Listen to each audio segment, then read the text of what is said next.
नमस्कार विद्यार्थी मित्रांनो, आज तुम्हाला मी व्रत मराठीमध्ये व्रतामध्ये काही संकल्पना आहे आणि त्या संकल्पनेवर सुद्धा तुम्हाला स्पर्धा परीक्षेमध्ये प्रश्न विचारलेले असतात.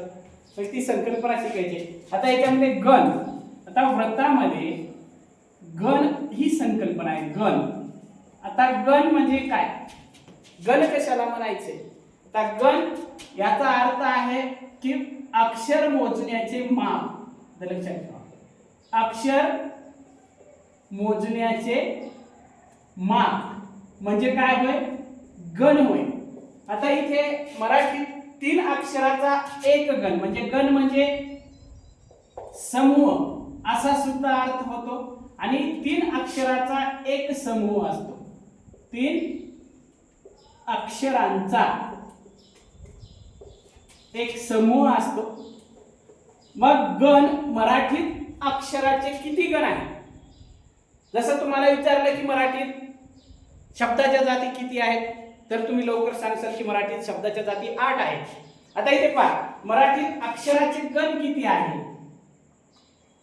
मराठीत अक्षरांचे गण किती आहेत? अक्षरांचे गण किती आहेत? तर मराठीत अक्षरांचे गण हे एकूण 8 आहेत.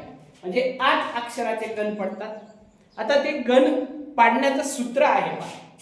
म्हणजे हे जे सूत्र आहे, हे सूत्र जर पाठ केलं तर आपल्याला मराठीचे गण पाडता येतात.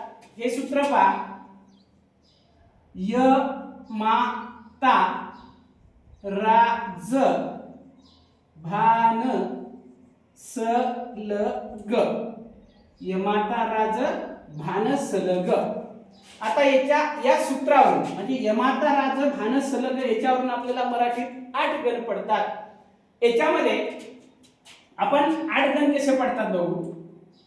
य मा ता, आता इथे ये सोडून द्यायचं आहे आपल्याला. मा ता रा, मा सोडून द्यायचं आहे. ता रा ज, ता सोडून द्यायचा आहे. रा ज भा, रा सोडून द्यायचा आहे. ज भा न, ज सोडून द्यायचा आहे. भा न स, भा सोडून द्यायचा आहे. न स ल, न सोडून द्यायचा आहे. स ल ग. आता 8 गणित पहा, 1 2 3 4 5 6 7 8 म्हणजे 8 गण मराठीत पडले. आता लघुगुरु, आता लघुगुरु ही संकल्पना खूप महत्त्वाची आहे. ती सुद्धा आपण समोरच्या व्हिडिओमध्ये शिकणार आहोत. लघुक्रम, आता लघुक्रम हा ठरवणं मराठीमध्ये खूप महत्त्वाचा भाग आहे. इथे आपण उच्चारावर जातो. ऱ्हस्व स्वर आणि दीर्घ स्वर इकडे आपल्याला वळावं लागतं. मग याच्यानुसार आपल्याला लघुगुरु ठरवता येतात. आता इथे 8 गण आहे. या 8 गणामध्ये जेव्हा असा आद्य लघु आला, लघु म्हणजे ह्रस्व स्वर असेल अक्षरात आणि दोन्ही गुरु आले, म्हणजे आद्य लघु आला तर त्याला य हे नाव देतात. सर्व गुरु आले म्हणजे गुरु स्वर याच्यामध्ये असेल तो, त्याला म नाव द्यायचे. अंत्य लघु आला म्हणजे शेवटी लघु आला, त्याला त नाव द्यायचे. मध्य लघु आला त्याला नाव र द्यायचे. मध्य गुरु आला त्याला नाव ज द्यायचे. आद्य गुरु आला त्याला नाव भ द्यायचे. सर्व लघु आले त्याला नाव न द्यायचे आणि अंत्य गुरु आला म्हणजे शेवटी गुरु आला त्याला नाव स द्यायचे. पहा, म्हणजे मराठीमध्ये गण म्हणजे अक्षर मोजण्याचे माप. मग मराठीत अक्षराचे गण 8 पडतात.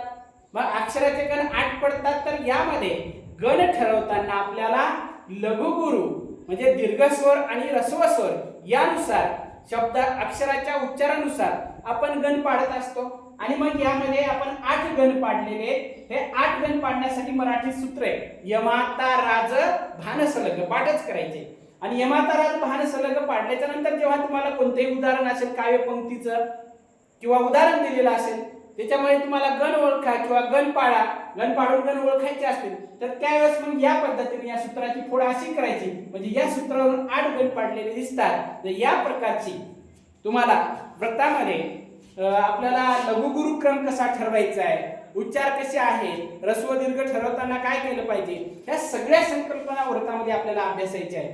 तरी विद्यार्थी मित्रांनो, आपल्याला ही माहिती नक्कीच आवडली असेल, त्यामुळे आमचा संस्कार स्पर्धा परीक्षा मार्गदर्शन केंद्र हे चॅनल सबस्क्राईब करा, आमचा व्हिडिओ जास्तीत जास्त लोकांपर्यंत शेअर करा. आम्ही नेहमी तुमच्या सोबत आहोत. मराठीची कोणतीही संकल्पना असो ती संकल्पना मला 8805514085 या मोबाईल क्रमांकावर तुम्ही विचारू शकता.